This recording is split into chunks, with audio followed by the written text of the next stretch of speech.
Eu não assisti essa entrevista, então não sei o que que tem. É do Redação Portal, entrevista com o Renan Santos. Vamos ver no E25. 15 minutinhos de entrevista. Presidência da República nas eleições de 2026, aqui na Record. Fundador do Movimento Brasil Livre, MBL, Olha que agora autista, candidato pelo cara. Partido Missão. Renan Santos cumpre Ah, é na agenda no Record. Mato Grosso do Sul. Olha aí. Do Movimento dos Candidatos à Presidência da República Nossa, olha a cabeleira do entrevistador. nas eleições de 2026, aqui na Record. Fundador do Movimento Brasil Livre, MBL, agora candidato pelo Partido Missão. Renan Santos cumpre agenda no Mato Grosso do Sul. A partir de agora, a gente vai conversar com ele. Eu o sigo na internet e confesso, candidato, que eu não esperaria, né, tê-lo aqui lado a lado comigo. Seja bem-vindo ao meu estado de Mato Grosso do Sul. E eu te pergunto primeiro, tá oficializado como candidato e um grande desafio aqui em terras sul-mato-grossenses. Boa noite para você. Obrigado, uma honra estar com você, boa noite. E não fique surpreso de estar aqui, para mim é uma honra estar aqui, vai ser bem legal. E o que eu digo, Mato Grosso do Sul é um dos estados que mais crescem no Brasil. Tem que ter olho nele, porque a gente só fala dos problemas do Brasil, mas tem estados que fazem parte da solução. E também, por conta da questão fronteiriça, é um lugar em que entra, infelizmente, muita droga, e boa parte daquele circuito da rota bioceânica que envolve droga e exportação de droga no Brasil, entra por aqui. Então, resolver essa questão da droga no Brasil é fazer com que a vida aqui fique mais tranquila. A gente fica ouvindo uns casos horrorosos no Mato Grosso do Sul que o estado não merece. O estado tem que só PIB subir, pessoas viverem melhor e a vida ser boa para todo mundo. Candidato, nós temos então, né, já que o senhor tocou nessa questão de segurança pública, temos aqui Mato Grosso do Sul, divisa, fronteira com o Paraguai. Temos fronteira com a Bolívia. Dentro ali do seu olhar para o nosso estado, na sua candidatura, como resolver ou como atuar segurança pública na fronteira, crime organizado, tráfico de drogas? Primeiro tem que ter fronteira. A gente tem uma fronteira nominal, que é uma linha no mapa, mas do ponto de vista da fiscalização, da entrada e saída de drogas, de mercadorias contrabandeadas, de bandidos de ambos os lados, do cometimento de certos crimes, como o tráfico inclusive de armas, como uma indústria sexual que existe nas fronteiras, não há, o Estado não está presente. Isso cobra um preço não só para aqui, para o Estado, mas ele cobra um preço para o restante do Brasil. E às vezes a gente acaba assistindo nessa região de fronteira o cometimento de crimes enormes por conta das guerras que envolvem facções internacionais. Aqui a gente acaba vendo, vamos dizer, interesses de facções de outras nações, como da Bolívia, até da Colômbia, com as facções brasileiras. Então ter fronteira significa resolver esse problema. E ter fronteira passa a ter fisicamente, né, aduanas e locais em que o Estado possa controlar e ter uma presença maior da Polícia Federal e também de órgãos de controle estatais. Bom, aqui no Mato Grosso do Sul, infelizmente, candidato, a gente tem a atuação, né, do primeiro comando da capital e agora a gente tem uma guerra também sendo travada do Comando Vermelho. E o senhor, né, que vem ali de São Paulo, vou te chamar de você que você é novo, tá? Pode chamar. E aí o que acontece? Como que a gente pode resolver na questão da punição? Porque até recentemente os Estados Unidos classificaram, né, a atuação das facções criminosas como organizações terroristas. O que o senhor acha disso? Você acha disso? E como resolver no Brasil esses problemas? Ó, eu vou começar do final com uma pergunta bem boa. O brasileiro idealiza muito o americano, especialmente o brasileiro de direita. A galera aqui do estado fala, pô, os americanos... Americano não é nosso aliado na maior parte do tempo. A gente concorre internacionalmente com o agro deles. Hoje, o secretário de Comércio dos Estados Unidos avisou que o agro brasileiro desmata demais, que eles vão punir o agro brasileiro, e falou também que o agro brasileiro pratica trabalho forçado.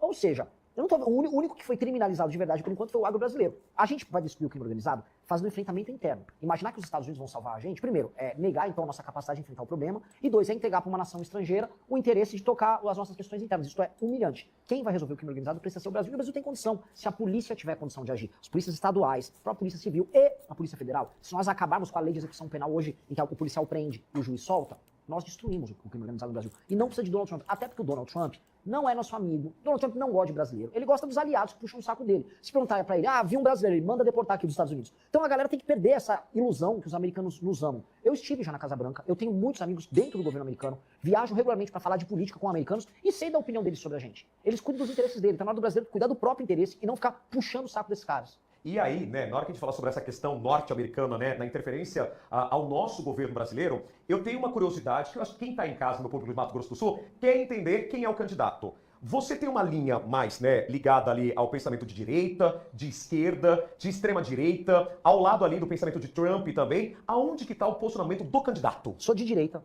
E o que significa ser de direita? Muita gente fala, ser de direita você gosta do Bolsonaro. Não é isso. Eu tenho posições de direita, que é defesa da lei e da ordem acima de tudo. Respeito ao espaço individual das pessoas. Aqui no Brasil, a gente não respeita. É o cara jogar lixo na porta da casa do outro, é o cara que vai pegar um ônibus com uma caixinha de som enorme, picha a casa do outro. A gente tem que ter lei e ordem em absolutamente tudo. Isso é ser direita. Respeito ao dinheiro público, ou seja, não ter privilégio, não ter mamata. Respeito ao espaço que o Brasil tem que ter junto ao mundo, ou seja, ser soberano, defender a sua própria nacionalidade, coisa que a gente não vem fazendo, especialmente esse governo atual, que é vassalo da China. Já falei, tem gente que quer puxar saco dos Estados Unidos, tem gente que quer puxar saco da China. Outro elemento que é central, defesa dos valores do homem e da mulher brasileira, sem prejuízo de minorias. Uma coisa é respeitar a minoria, outra coisa é você negar também o valor das famílias brasileiras. Você consegue conciliar isso tudo numa boa. O Brasil sempre foi tolerante. Se você defende isso, você é de direita. E meu governo vai fazer essa defesa. Agora, candidato, como que o senhor analisa, então, como que você analisa o atual cenário político do Brasil? Por exemplo, a guerra travada na Câmara, a guerra travada no Senado, contra o governo federal, contra ali alguns posicionamentos, né, de outros candidatos também do lado da direita aqui no nosso país. Como que você enxerga hoje Câmara, Senado e também o Supremo? Show de horrores. É todo mundo cuidando da grana que vai botar no bolso, de quanto emenda vai ter, mas ninguém preocupado com o Brasil. Eu vou falar um exemplo.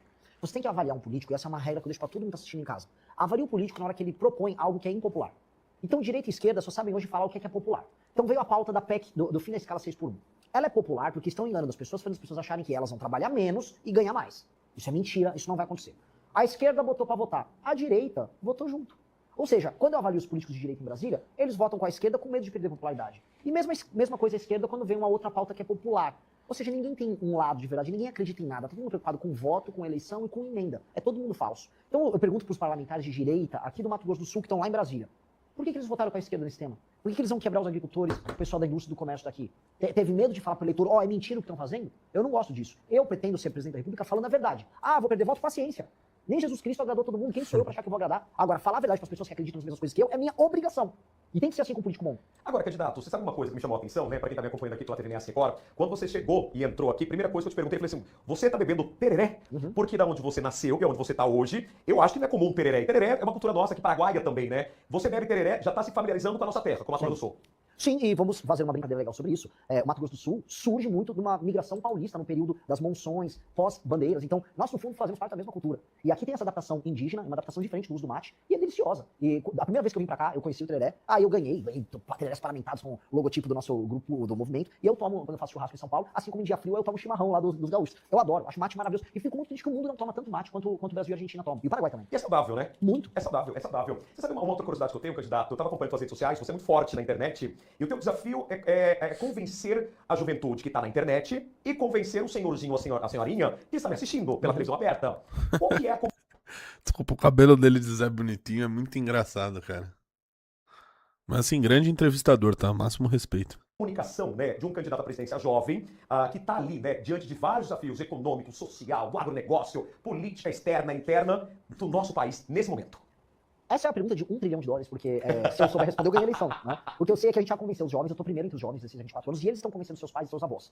E esse é o trabalho, um trabalho de convencimento, uma agenda de esperança e de energia muito positiva de que o Brasil pode ser bom. O que eu sei é o seguinte, as gerações mais velhas estão muito chateadas porque os projetos que elas acreditavam deram todos errados. O petismo deu errado, o Brasil tá quebrado, o bolsonarismo deu errado, eles ficaram se matando com 2 projetos que deu errado. Aí tá vindo agora os filhos e netos dessas pessoas dizendo, tem um projeto muito bom, se cabra aí, esse cara é legal, estamos gostando, e eles estão apresentando. O que eu tenho? Eu tenho que fornecer as minhas propostas, e eu tenho que mostrar para essas pessoas que foram muito iludidas pelo projeto do Lula e o projeto do Bolsonaro, que eu sou diferente. E como provar? Falando também o que a pessoa não quer ouvir. Eu volto porque eu disse antes. Hoje, o político no Brasil, o Lula, ele falou, vou te dar picanha, você vai comer picanha, vai ficar muito feliz. Flávio Bolsonaro foi na TV semana passada e disse que vai dar um celular para cada mulher.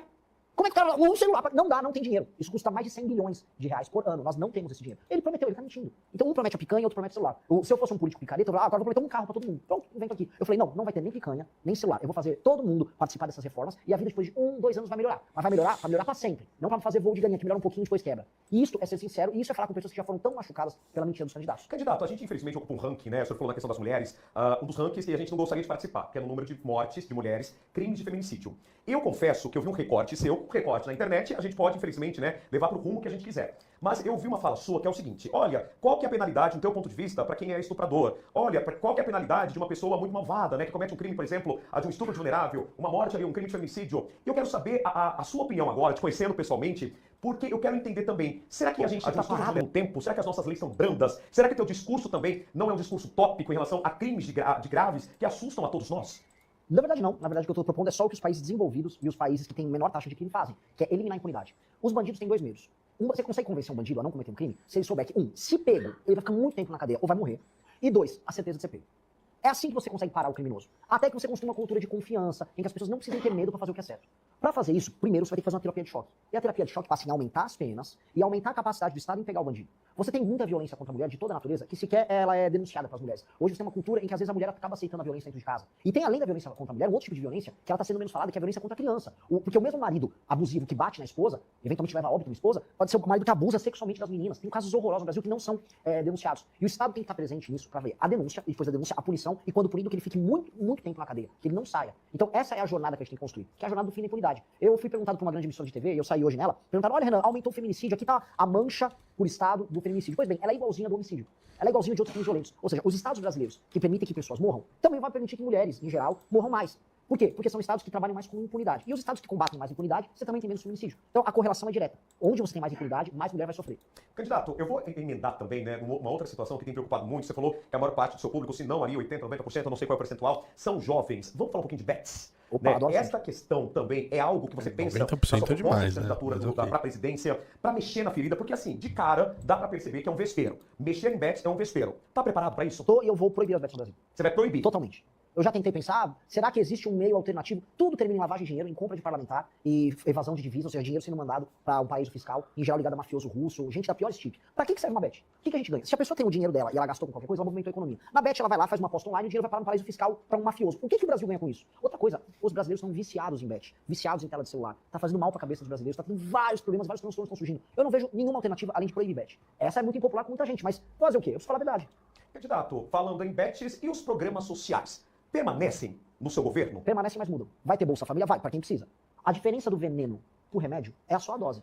Então, se eu der muito de um remédio, a dose passa e você mata o paciente. O Bolsa Família surgiu como um remédio. E ele é muito bom para muitas coisas. Pegar uma família que tem 6, 7 crianças e a mãe solteira não tem como cuidar da criança. Olha, aqui faz com que as pessoas não morram, isso ajuda. Agora, virou uma fábrica de pobreza. E aí, líderes políticos em vários estados do Brasil, especialmente no Norte e no Nordeste, deixaram de focar em aumentar a atividade econômica, como acontece aqui no Mato Grosso do Sul, e focaram só, dá um Bolsa Família, compra o voto desse pessoal para eleição e o jogo segue. Eu vou fazer uma alteração nisso. Vou levar frente de trabalho para esses lugares e pessoas que não deveriam estar no Bolsa Família, que precisam trabalhar, um homem de 25 anos que tem que ralar, vai ter que ralar. Não é justo ter uma pessoa sendo empregador, ralando todos os dias da semana para pagar o imposto que vai sustentar um marmanjo que não quer trabalhar. Esse vai cair no meu pente fino. Bom, candidato, tá preparado, né? Tem uma boa retórica, tem uma boa conversa. E pra gente encerrar esse bate-papo, fico muito feliz com a tua presença agora, conhecendo pessoalmente, a gente tem uma outra visão da sua candidatura, para você conversar com o Mato Grosso do Sul. Espero que o nosso estado acolha aí diante, né, das suas necessidades também e dentro do trabalho da sua candidatura, para você conversar agora com os nossos, né, telespectadores, a audiência do nosso Mato Grosso do Sul. Pessoal do Mato Grosso do Sul, saiba de uma coisa. Não acreditem em promessas vãs, não acreditem em quem diz que tudo vai ser fácil. Mudar o Brasil vai ser muito difícil. A gente tá numa situação de desgraça. É como se o Brasil fosse um paciente com câncer terminal. Dá pra salvar? Dá. Só que você vai ter que fazer quimioterapia. E prazer, eu sou a quimioterapia, eu sou o remédio amargo. Eu vou enfrentar o crime como nunca enfrentaram, vou enfrentar a corrupção como nunca enfrentaram. O que eu peço pra vocês é coragem de participar do tratamento, porque depois que a gente recupera, aí a gente vai ficar saudável